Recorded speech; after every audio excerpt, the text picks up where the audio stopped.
ogolid deegaankooda waa madaxdii gobolka iyo kuwii degmada iyo kuwii dawladda wasaaradaba waanu dhannahay maanta halkan maanta waxaan isugu nimid inaan waxoogaa warbixin kooban ka bixinno mashruucii muddada soo socday ahaa calafka xoolaha iyo caafimaadinta xoolaha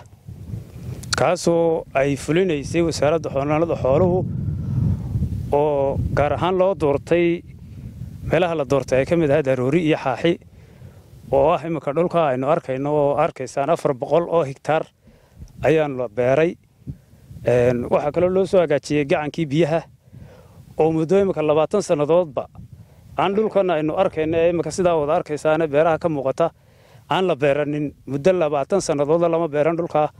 oo dhulka guureynaba noqday dub baa loo soo nooleeyay waa 400 oo hektaar 1600 oo saacadood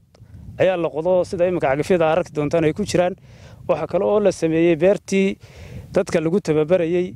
oo halka iyaduna inaga xigtay imika waa cagafyada ku jiraan mashruucii nagu socdaa wali dooxu wali elanka gacanta lagu hayaa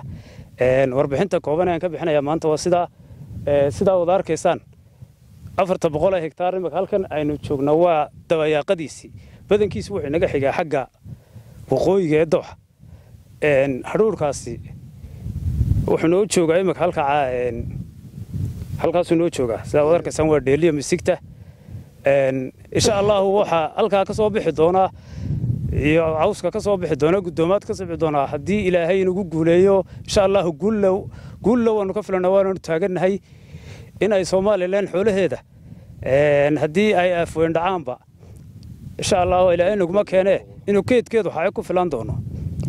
waana ku mahadinaynaa wasaaradda xanaanada xoolaha horumarinta loo baahnaa ay geliyeen meesha muhiimadda u leh